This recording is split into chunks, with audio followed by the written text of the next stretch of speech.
Hey guys, this next video is going to be a bunch of ball python eye candy for 2019. This is our first video. We're now being sponsored by Rodent Pro, so we're going to have a $50 gift certificate by Rodent Pro for the wittiest comment you can come up in all our comments on this YouTube video.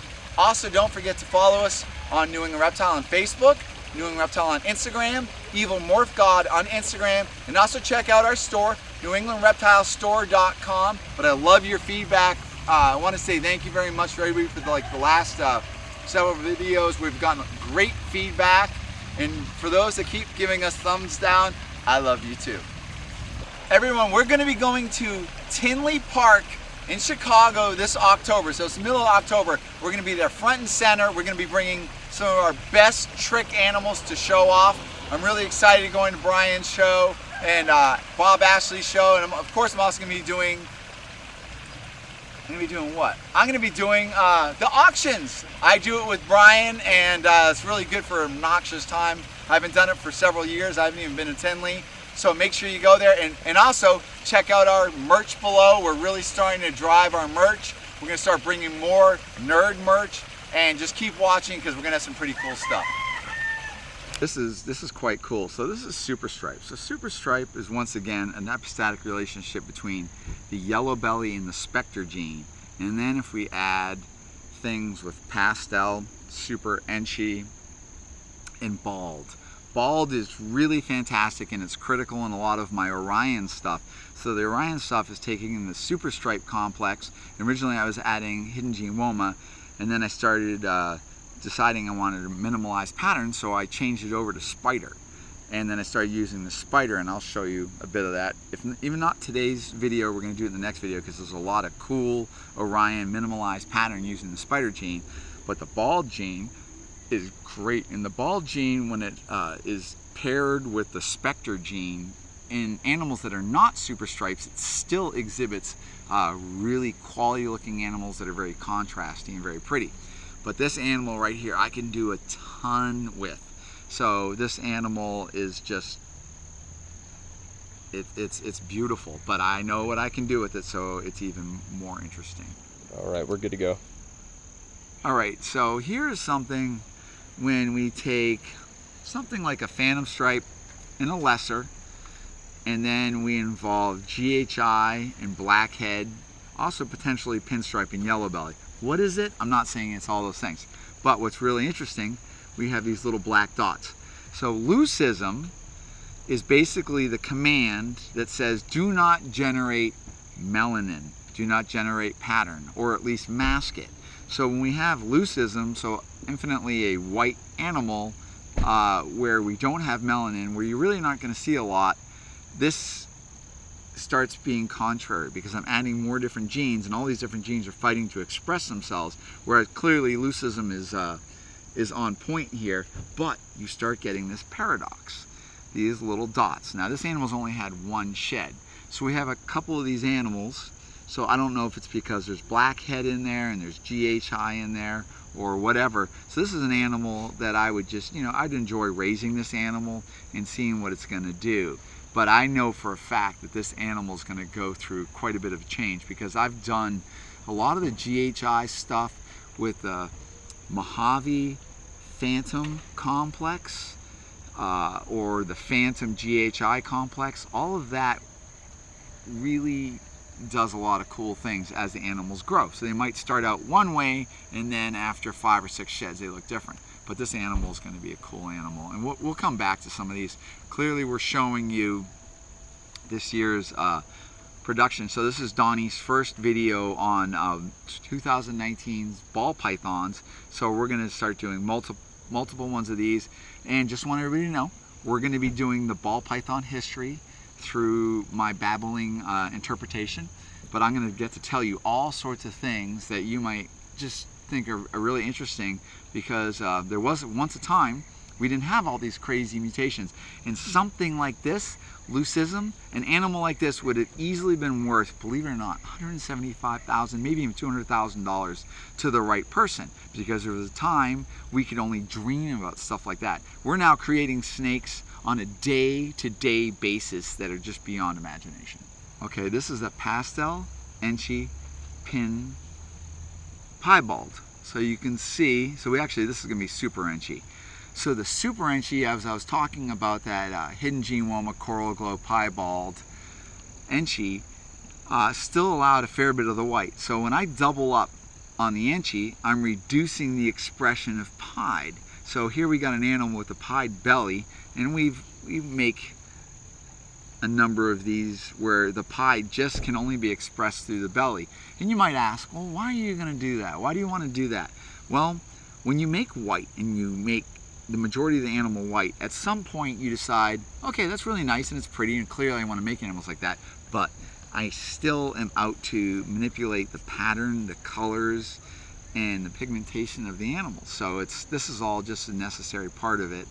But it's really just interesting how super enchy basically can really knock back down the expression of pied.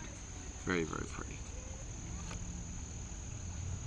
It's always recording now because I don't miss it. All right. So this is interesting. So this is odium, and this is actually odium in orange dream, in enchy, in lesser, and pastel. And what we want to do is, I love the fading. We get this crazy fading with odium. Orange dream, almost anything really improves things. It's certainly, at the very least, it's an accentuation gene, but in many cases, it cleans things up. So mixing orange dream and odium together can do interesting things. The problem here is, maybe I want to reduce some of the pattern, but I'm going to show some other animals what the odium and the flames can do. I am obsessed with flames. Flames, flames, flames. This animal has like an interesting amount of highlighting to it that I really like, and you almost get like a bluey, I don't know if bluey's right, but you're going to get this, how about this, watermarking, and that's classic with odium. You get all sorts of different watermarking in the fader and all that, but that's a really cool animal. I like that. These animals, I've made variations of this that turn quite pretty as adults, and I think one of the things is to, make baby snakes that look fantastic, but to actually make a baby snake that as it grows continues to hold those things that really attract you in the first place. Hold on, I just gotta calm down. All right, so now we're starting to look at odium with Lucifer and enchy and Mojave.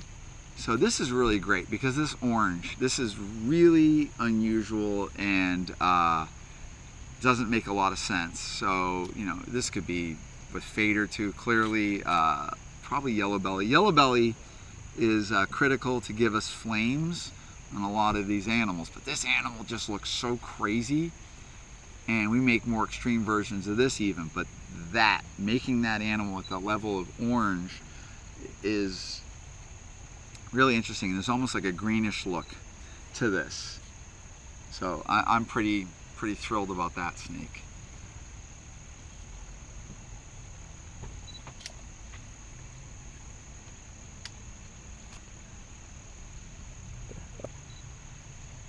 We're basing this bunch of genes around the spider. We have orange dream in here. This does come from odium lineage. What exactly it is, I don't really know. So recently, it's amazing, but only until recently I've just been putting the spider gene into my odium. And the reason for that is I have a lot of hidden gene woma in my odium, and you can take hidden gene woma and breed it into spider, and you can make the fatal pearl gene. But the reason why I call it hidden gene woma is even the normals that are produced from a hidden gene woma, when paired back up to a hidden gene woma, or possibly even spider, sometimes those will make that fatal pearl gene.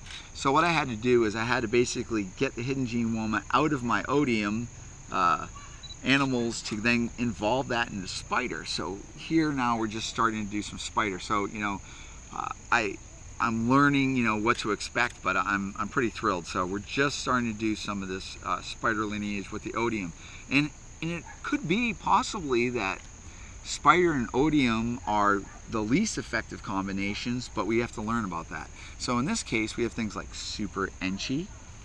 We have Lucifer.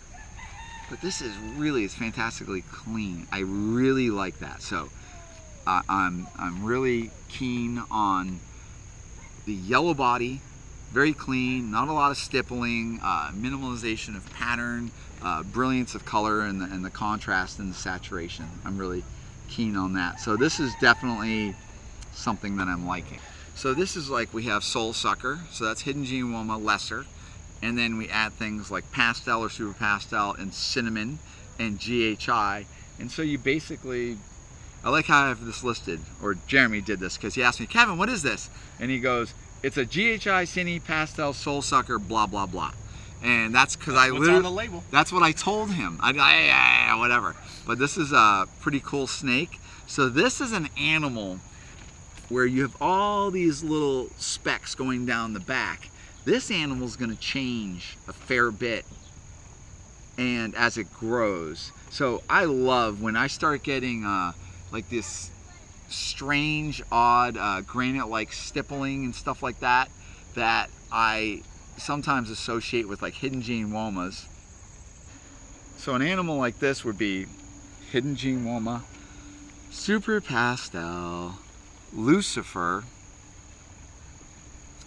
Spot Nose, and this comes from Odium. So Yellow Belly. So basically like a Spot Nose, Lucifer, Inferno. The snake is not having it. He doesn't want to settle down as much as I try to manage. So do you think this one's going to change with time? Do you think like as it gets an adult, the color on it is going to change? Well, I know for a fact this one will. So this is a super fader. So we call like the Infernos Super Pastel, Hidden Gene Woma, Yellow Belly, Super Fader. Then if we add Lucifer, when we make these, I call them Darth Faders. These animals change greatly. So they get really, they lighten up a great deal. It looks like somebody came along and erased the pattern, and I'm really partial to these because as larger animals, they're great, and they got these big blanking out areas. But the super fader and the fader gene is just fantastic, and I love how you get an animal, it's almost hard to even understand how that animal's going to look as an adult. But Darth Faders, which are essentially these guys, are great. I always like to put the tail up. If I turn this guy around. Has anybody ever sent you photos a couple years later of what the snake looks like, or did they forget all about you? Sometimes, no. They what they do to us, which is a very unkind thing, is they go, so I took your snake and I bred it to a pastel, and now I'm making all those crazy looking babies. What are they? Over and over again.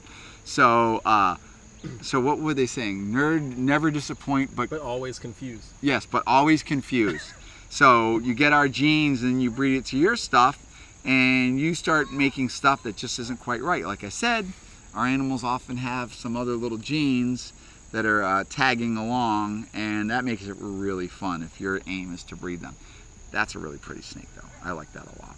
So basically anything on a nerd is like a wild card, and you get a lot of nerd stuff is a wild card, and it's really getting bad. Like this year and even last year's overstock, essentially, that, you know, animals I still have. There's a lot of cool genetics that are just going to take somebody just to get the animals and breed them, and then it's just going to continue. It just keeps continuing. It's getting to the point where it's overwhelming, and at some point we're going to start marketing animals like, this is a pretty ball python combination.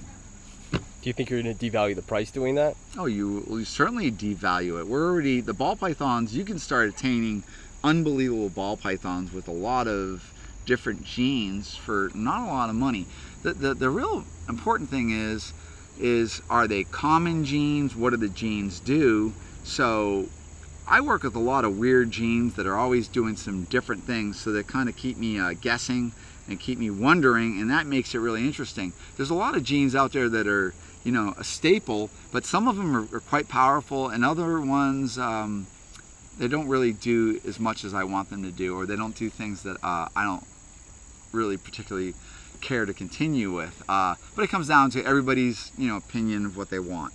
And my opinion is clearly, or what I like is often, often different than what other people like. And I definitely like to do weird stuff. Value-wise, what do you think is one of the genes that really is one of the high-ticket genes? The big money ones. What's big money? I don't know big money anymore. You don't know big money anymore? It's big money no. It's we don't call it big money. So big money is that a ball python over $500? But you're looking at an animal like this, so it's super pastel, hidden gene woma, Lucifer, bling yellow belly, super fader. So that's a lot of genes. And what does that even go for? I don't even know what my snakes are even worth. It's funny, guys. I don't. His manager's right next to him. So maybe this is $1,500 to $2,000, and yeah, come see this at White Plains. Yeah, so it's my objective. Wait, we're gonna go to the White Plains? What? You want to talk about that? Jeremy's gonna bring a bit of stuff, but we're definitely gonna be showcasing in Tinley Park in Chicago. Let's do that in the intro. We definitely need to talk more about that. But an animal like this is my objective is to make it, and valuation and everything like that comes way after. We just I want to make it, I want to feed it, I want to watch it, and if it's unique enough for me to get excited about it, I revel in it.